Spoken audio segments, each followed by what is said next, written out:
Hoje eu vou ministrar sobre salvo pela graça, nada mais. Diga, eu sou salvo pela graça, nada mais. Amém? Glória a Deus. Quando nós lemos o texto de Efésios 2, verso 8 e 10, não há como não ser impactado pelo Espírito de Deus.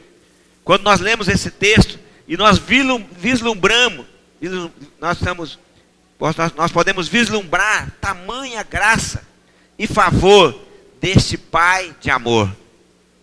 Como é maravilhoso, num texto, como que o apóstolo Paulo, o apóstolo da graça, que prega a graça, que fundamenta os ensinos de Cristo, como que Paulo escreve algo tão condensado, mas tão maravilhoso. Olha lá, isso aí é um versículo para você ter decor.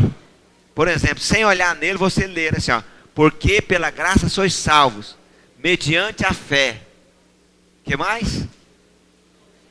E isto não vem de vós. Amém, querido?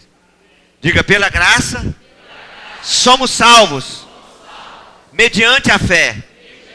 E isto não vem de nós mesmos, é dom de Deus. Olha o verso 9. Não vem de obras. Amém, queridos? Por que não vem de obras? Para que ninguém se glorie. Porque se viesse de obra, e eu fiz obra, eu falaria assim, eu me salvei. Você não conseguiu se salvar ainda, então eu sou melhor que você. Não vem de obras. Não vem das nossas ações, das nossas atitudes. Não vem. Eu quero falar sobre isso hoje.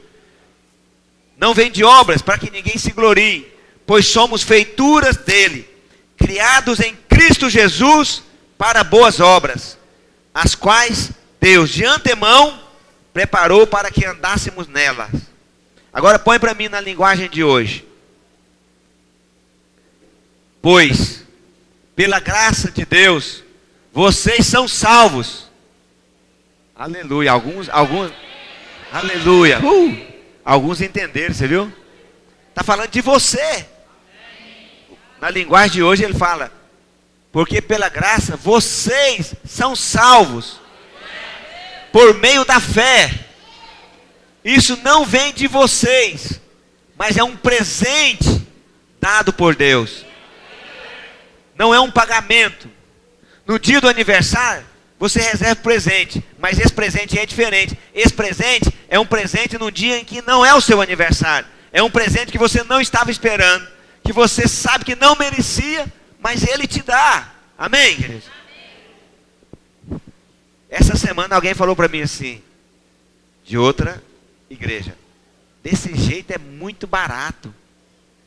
Eu falei para ele, não, está errado. Não é barato. Não é barato. Eu vou ler de novo para você. Pela graça. É de graça. Por que Deus nos dá de graça a salvação? Se você quiser anotar aí, pode anotar por quê. Primeiro, porque é muito caro, custou muito caro. Custou a vida do próprio filho dele.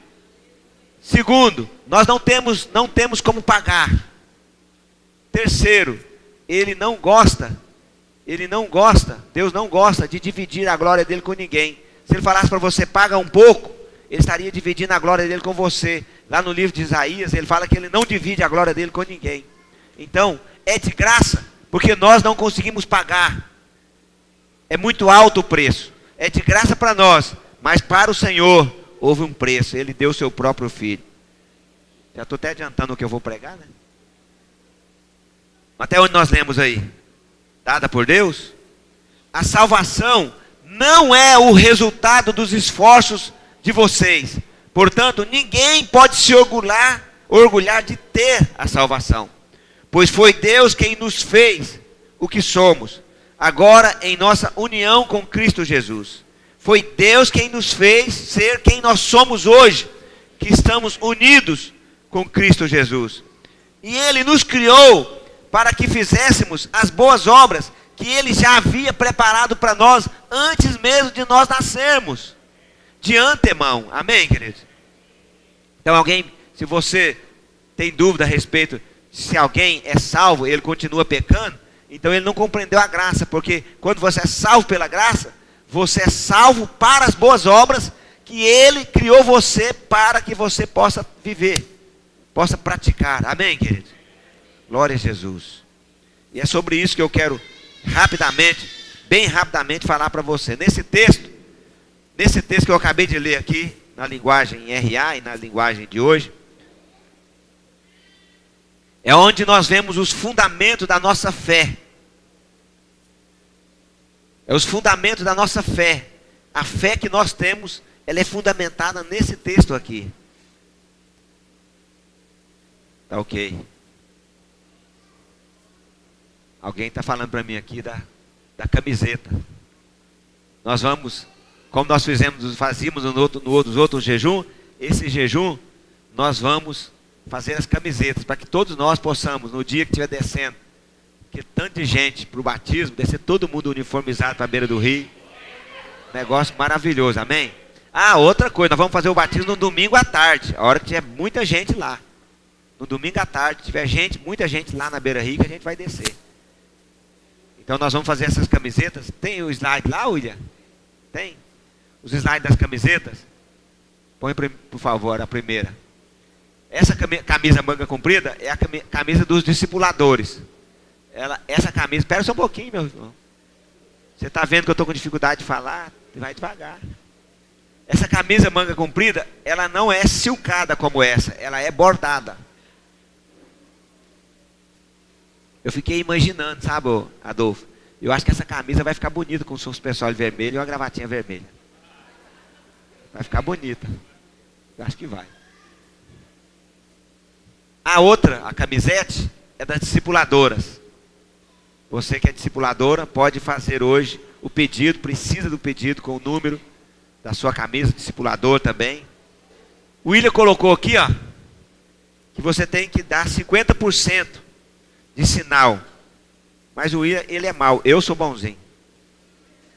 Eu vou liberar para você até sexta-feira da semana que vem, para encomendar a sua camiseta. Ao invés de dar 50% do valor, somente R$10 do valor. Para você encomendar a camiseta. Porque eu preciso saber quantos vão querer. E eu não sei se você já pensou nisso, mas já teve vezes da gente fazer sem fazer esse sinal e sobrar até 20 camisetas. Quem se alegrou muito foi os serventes e os pedreiros que ganharam as camisetas que nós temos de presente para eles. A camisa gola polo, essa é silcada também com bolso como essa daqui. Inclusive eu ia vir bem alinhado hoje. Tinha separado uma roupa para vir. Dia de ceia. Sempre falo para os irmãos vir de social. Mas eu precisava de mostrar a camiseta para vocês. Eu falei, não, eu tenho que ir com essa camiseta para mostrar para eles. Então nós vamos, como eu estava falando ainda, fazer as camisetas para líder de célula, líder de treinamento e anfitrião. Por que, pastor, que está fazendo diferente para a igreja? É porque nós precisamos realmente de destacar as pessoas que estão tendo hoje o encargo de honrar a obra de Deus na liderança. É óbvio, normal isso. Cristo fazia isso também andando com as pessoas, com os discípulos mais próximos. Então, todos os irmãos da igreja vão ter essa camiseta. Pode pular, obrigado. A camiseta também silcada. Você precisa me ajudar quando você for fazer a encomenda. Se você fizer a encomenda hoje, no domingo que vem você já pode pegar ela. Se você fizer amanhã, não dá. Hoje dá. Eu consigo para domingo que vem. Tá ok? Obrigado, querido Anderson. Como eu falei nesse texto que nós lemos, está os fundamentos da nossa fé cristã. E como eu tenho falado, esses fundamentos é que nos faz ter uma crença correta. Uma crença correta nos leva a ter comportamento correto. Uma crença errada nos leva a ter comportamento errado. É necessário ter uma crença correta. Uma crença correta a respeito de Deus. Quando você olha na palavra de Deus, não te chama a atenção Olha aqui, queridos. Não te chama atenção o coração de Davi? O que eu vou falar aqui foi, Deus falou, foi com a pastora Cássia, não foi comigo. Falou, mostrou isso para ela e ela compartilhou comigo. Então já é meu. Ela compartilhou comigo, já tornou meu. Davi não é um camarada diferente? Pensa em Davi. Davi era um camarada diferente. Ele tinha um comportamento diferente, uma ação diferente. O comportamento e essa atitude de Davi eram totalmente diferentes de Saul, que foi ungido rei também. Mas o que difere Davi? Eu sei que você vai dizer, pastor, a Bíblia diz que ele tinha um coração segundo o coração de Deus. Sim, e o que fez ele ter um coração segundo o coração de Deus? É isso que eu quero falar. Vocês estatalam os olhos assim, querendo ver, né? Davi tinha um entendimento correto de quem era Deus e de quem ele era em Deus. Ele tinha uma identidade correta, porque ele sabia quem Deus era. Deus era bom. Ele escreve isso o tempo todo no Salmo. Deus é bom, Deus é bom. Eterna é a sua misericórdia. E ele diz, ainda que eu tenha nascido em pecado, Salmo 51, ele continua sendo bom para comigo. Ele tinha um entendimento correto. Por que ele tinha um entendimento correto? Porque ele tinha uma crença correta. Nesse tempo que nós temos ministrado sobre a graça, Deus tem alinhado a sua vida e tem ensinado você a ter uma crença correta em Deus, um entendimento correto em Deus. Naquela ideia, o entendimento errado é qual, pastor? É aquela que a pessoa fala assim, ó, a pessoa tá ruim, ela foi desenganada pelo médico, agora é só Deus. A pessoa fala, bicho, agora enrolou então. Foi desenganado pelo médico, agora é só Deus, enrolou. O entendimento de castigo, de que quando eu cometo um erro, eu sou castigado. Quando eu cometo um pecado, então eu, entre aspas, perdi a salvação. É como se a salvação fosse um chaveiro. A gente perde a chaveiro, apesar que eu, ultimamente, tenho perdido tudo. Não, a salvação não. Muito bem. Então, esse texto que nós lemos, mostra que Cristo Jesus, Ele morreu por nós. E esse é o fundamento, como eu falei para você, para nós termos uma crença correta. Por que nós vamos fazer o jejum de 21 dias? Deus colocou isso no meu coração. Nós fazemos um jejum para nós reafirmarmos tudo que nós temos visto há muito tempo a respeito da graça, do favor, do amor de Deus. Vamos reafirmar isso. Nós não vamos usar livros. Nós vamos fazer 21 palavras. Cada uma palavra vai estar em frente e verso, como essas do informativo, para que todo mundo possa ruminar durante esses 21 dias, essas 21 palavras. E eu creio que vai ser uma bênção, queridos. Vamos pregar sobre isso, vamos compartilhar nas células, vamos compartilhar, pregar aqui no culto. Nas reuniões de oração nós vamos estar compartilhando, na reunião de discipulado vamos estar compartilhando. E eu creio que Deus vai fundamentar de forma mais poderosa, mais firme, aquilo que nós temos visto e ouvido a respeito da graça de Deus. Aleluia.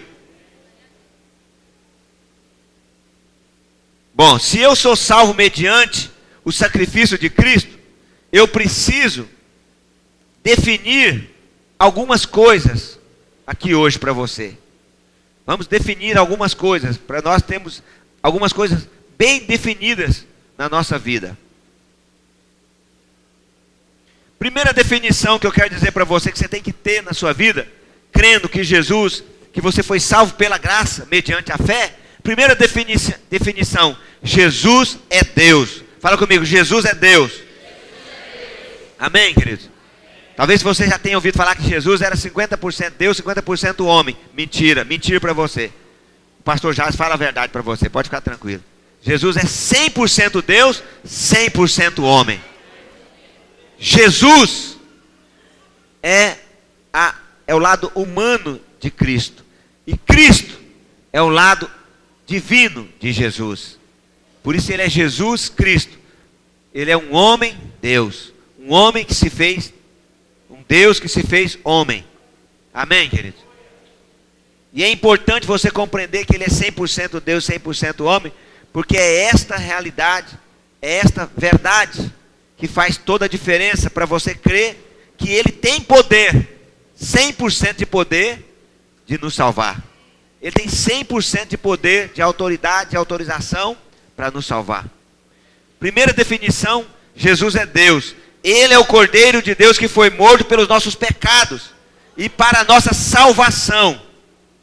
A segunda definição, o sacrifício de Jesus foi suficiente, foi completo. Não tem mais nada para fazer. Por isso que ele falou, João 19, verso 32, está consumado. Aleluia. Glória a Deus. Está completado, está finalizado.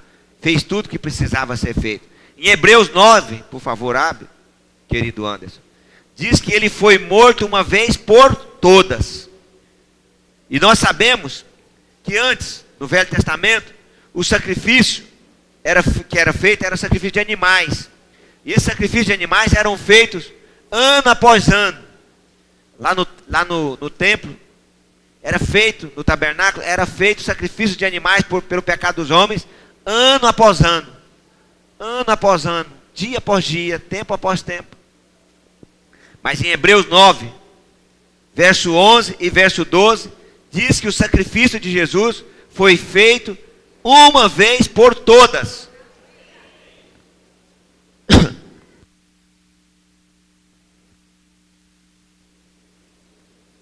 Hebreus 9, verso 11. Quando, porém, veio Cristo como sumo sacerdote,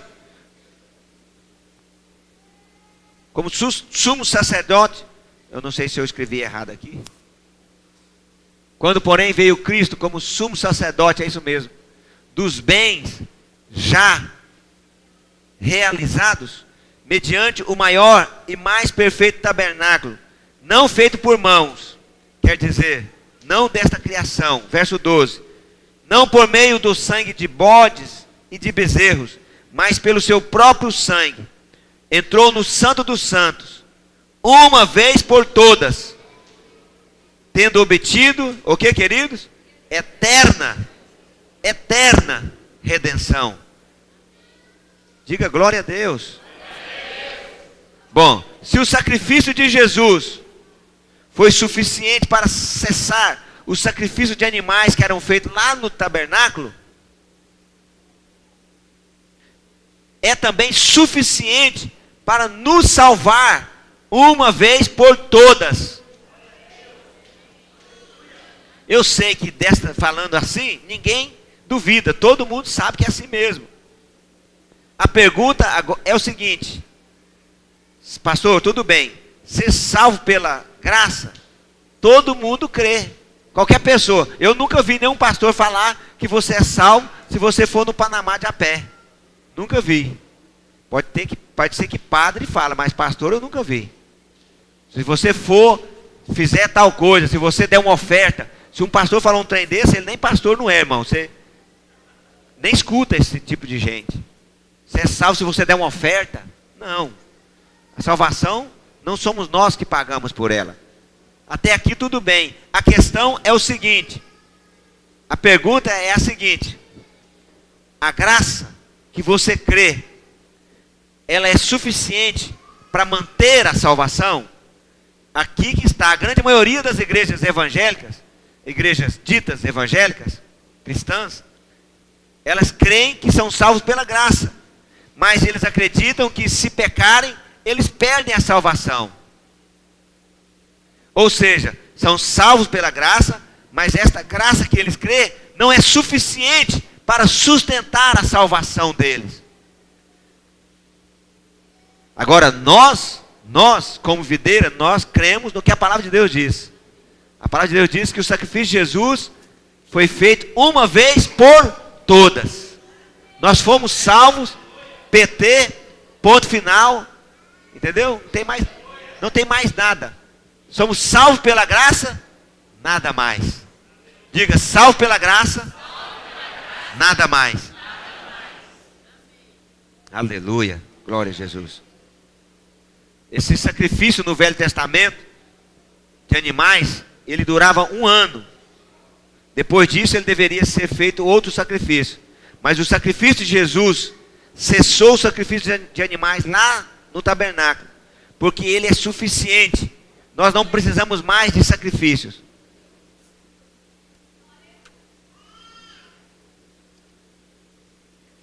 Mas as pessoas acreditam, algumas pessoas, muitas igrejas evangélicas, pregam que se você é salvo, mas se você fizer algo de errado, se você cometer um pecado, e eles falam assim, depende do pecado, não tem como, a pessoa perde a salvação. Então ele é excluído porque ele perdeu a salvação. Nós não cremos assim, amém, queridos? O problema dessa crença, qual é, pastor? Tem um grande problema essa crença. Bom, se eu perdi a salvação que eu recebi de graça, como que eu vou adquirir novamente a salvação agora? Eu perdi ela. Eu tinha adquirido ela de graça, mas a perdi. E agora, como que eu vou receber ela de volta? Como que eu vou adquirir? Eu preciso fazer algo para adquirir? Eu preciso fazer alguma coisa para adquirir? Porque eu tinha recebido ela de graça, mas eu não consegui manter ela, eles creem. Então nós não cremos assim. Nós cremos que somos salvos pela graça, nada mais. Foi isso que nós lemos. Porque pela graça sois salvos mediante a fé. Isto não vem de vós, é dom de Deus. Não vem de obras para que ninguém se glorie. Repita após mim, diga: somos salvos pela graça, mediante a fé. Não depende de nada. Nada que nós podemos fazer. Pois é um presente de Deus. E aquilo que Ele dá, Ele não pega de volta. Você já imaginou que Deus mesquinho é esse? Você acreditar que Deus pegou a salvação sua de volta? É muito mesquinho, né? Não, eu te dei R$50, mas me dá aí, eu preciso dele agora. Eu te dei a salvação, mas agora eu preciso da salvação, me dá ela aí. Não fica com ela não, que... Você imaginou? Ah, mas a Bíblia Sagrada diz que Jó orou assim, Deus deu, Deus tirou. Pois é, 2 coisas que você tem que observar. Isso é no Velho Testamento. Outra coisa que você tem que observar é que Jó, na verdade, vivia com medo de Deus tirar os filhos dele. Está escrito lá que ele tinha medo. Ele fazia os sacrifícios por medo de Deus tirar os filhos dele. Está escrito na Bíblia, lá no livro de Jó, que ele tinha temor de que os filhos dele tivessem pecado. Então ele fazia sacrifício por ele e pelos filhos dele. Mas eu não quero pregar sobre Jó. Quero pregar sobre a graça de Deus aqui hoje, amém? Aleluia. Cadê o obreiro William?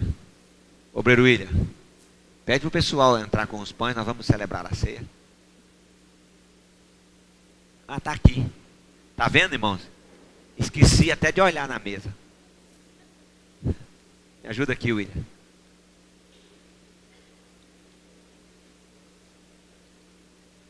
Hoje eu estou meio desnorteado, vocês perceberam, né? Ah, sim. Eu me assustei muito agorinha lá em casa. A minha filha mais velha veio de Goiânia, ela está com cachumba.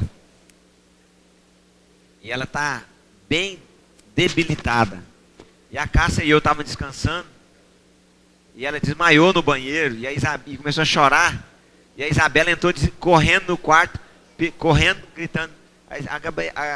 A Gabriela desmaiou no banheiro. Aí saímos correndo. Eu percebi que desde essa hora eu fiquei meio assustado, meio desnorteado. Mas Deus cuida delas. Aleluia. Vamos passar o Videira News? Ah, no final passa não. Pode ser agora? No final pode ser. É porque eu não entendi, você fez assim, eu achei que era para passar. No final você me lembra, tá? Vamos ficar de pé, queridos?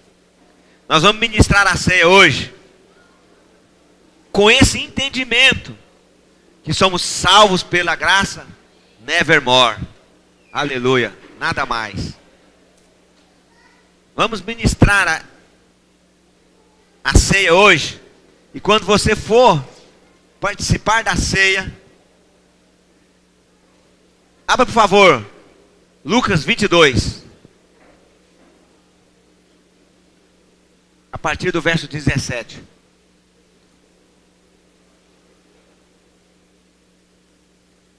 Olha aí. E tomando um cálice, havendo dado graças, isso era Jesus, junto com os discípulos, disse: recebei e reparti entre vós. É isso que nós estamos fazendo aqui hoje, repartindo entre nós. Pois vos digo que de agora em diante, não mais beberei do fruto da videira, até que venha o reino de Deus. Verso 19. E tomando um pão, tendo dado graças, o partiu e lhes deu, dizendo: isto é o meu corpo oferecido por vós, fazei isto em memória de mim. Semelhantemente, depois de cear, tomou o cálice, dizendo: este é o cálice da nova aliança, no meu sangue, derramado em favor de vós. Aleluia, glória a Jesus. Eu quero falar com vocês rapidamente sobre a ceia, porque muitas vezes nós ministramos a ceia, mas não falamos sobre a ceia. A ceia do Senhor, ou a Santa Ceia, ou a Santa Comunhão, ela representa a maior expressão do amor de Deus para o seu povo. E são utilizados dois itens na Santa Ceia: o pão e o vinho. Deixa eu pegar aqui. Qual pão pode partir aqui? Esse aqui pode? Tem algum que pode? Não, pode deixar.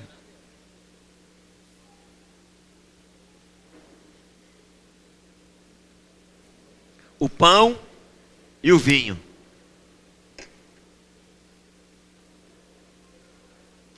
O pão, escute aqui, queridos, ele representa o corpo de Jesus. O que o pão representa, queridos? Isso. Agora, se você lembrar, o corpo de Jesus era um corpo saudável. Ele curava as pessoas, então ele tinha um corpo saudável, cheio de saúde. Jesus era um carpinteiro. Carpintaria antigamente não tinha motosserra, não tinha nada elétrico. Era na mão, meu filho. Jesus era um carpinteiro. Jesus era um homem forte.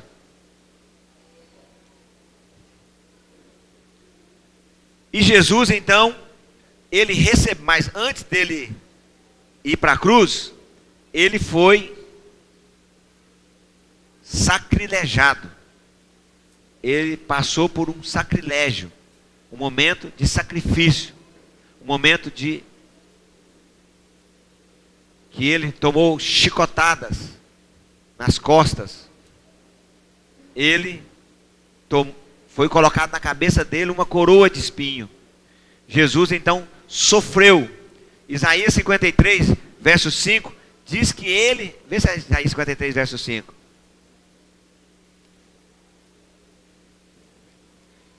Mas ele foi transpassado pelas nossas transgressões e moído pelas nossas iniquidades. O castigo que nos traz a paz estava sobre ele, e pelas suas pisaduras nós fomos o quê? Sarados. Então o corpo de Cristo, alimentar-se do corpo de Cristo, traz saúde para o nosso corpo físico. O corpo é para a nossa saúde física, a alimentação, a comer do pão. Esse pão que simbolicamente representa Jesus, o corpo de Jesus, é para a nossa saúde física. Lá diz que o castigo que nos traz a paz, ou seja, ele levou o castigo, e o castigo que ele levou nos trouxe paz.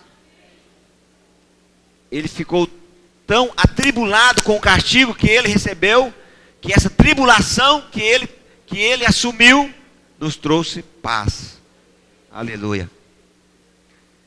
O outro elemento é o vinho. O vinho simbolicamente representa o sangue de Jesus. Enquanto o pão é para a cura, o vinho é para a remissão do pecado.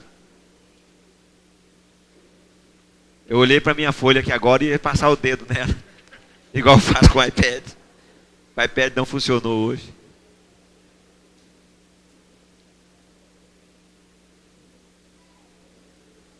Nós lemos aqui hoje, Lucas 2, verso 20. Semelhantemente, depois de cear, tomou o cálice, dizendo: este cálice é a nova aliança no meu sangue, derramado em favor de vós. quando nós tomamos o vinho, nós estamos tomando, na verdade, a certeza, a convicção da remissão dos nossos pecados. A certeza que nós fomos perdoados. Que o sangue de Jesus garante. Tem até uma canção do Fernandinho, acho que tem ela aí, Teu Sangue. Você põe ela depois para nós, na hora de tomarmos a ceia e cantarmos ela. Pode ser depois, que fala sobre isso.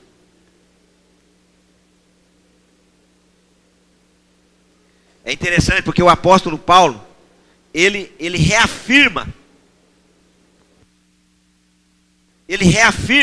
que a aliança que nós recebemos a salvação foi feita no sangue de Jesus. Olha lá, Efésios 1, verso 7. Efésios 1, verso 7. No qual temos a redenção. O que é que nós temos a redenção? No qual o quê? O que nos trouxe a redenção? Pelo seu sangue, a remissão dos pecados, segundo a riqueza da sua graça. Fomos salvos segundo a riqueza da graça dele, pelo sangue de Jesus. Aleluia. Paulo está falando. Então, quando você beber o vinho hoje, você vai estar bebendo esse entendimento, colocando dentro de você esse entendimento, que o Jesus redimiu meus pecados pelo sangue dele. Aleluia. Teu sangue. Canta para nós, Fernandinho, por favor. Aleluia. Põe a transparência, por favor. Amor do Pai, que revela para nós.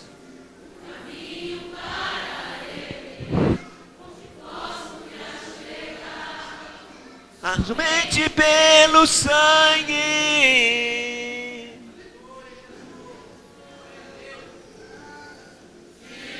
nos lava do pecados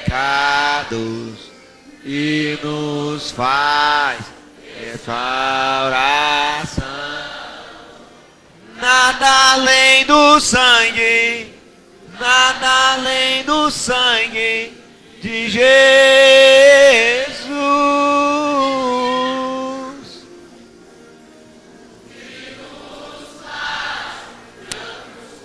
Aleluia. Amigo de Deus, nada além do sangue, nada além do sangue de Jesus. Aleluia. Você sabe que eu estou com desejo de ver você cantando, segurando o pão e o vinho na sua mão. No momento de cantar Eu Sou Livre, você vai levantar o pão e o vinho e dizer por que você é livre. Aleluia. Glória a Deus. Pode distribuir o pão e o vinho.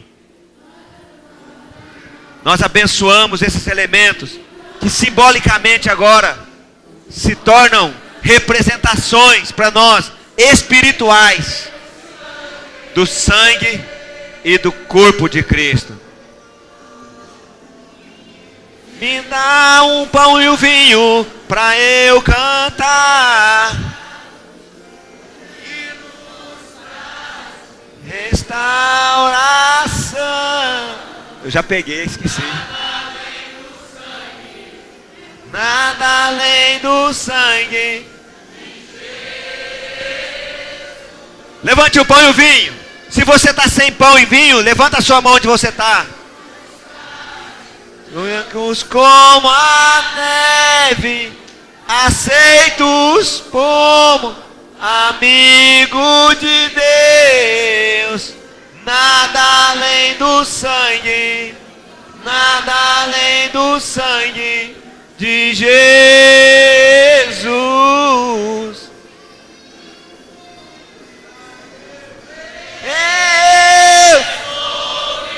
Levante o motivo pelo qual você é livre. Eu sou livre. Nada além do sangue. Nada além do sangue de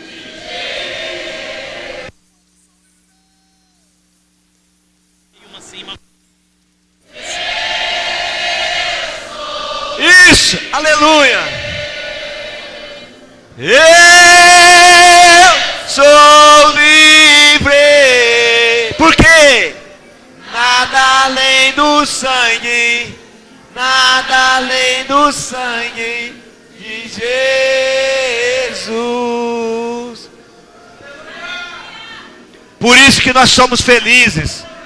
Esta é a nossa alegria. O Senhor Jesus nos salvou. Somos salvos pela graça, nada mais. Somos salvos mediante a fé, pela graça.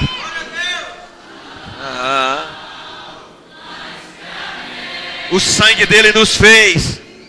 Se neste sangue lavado.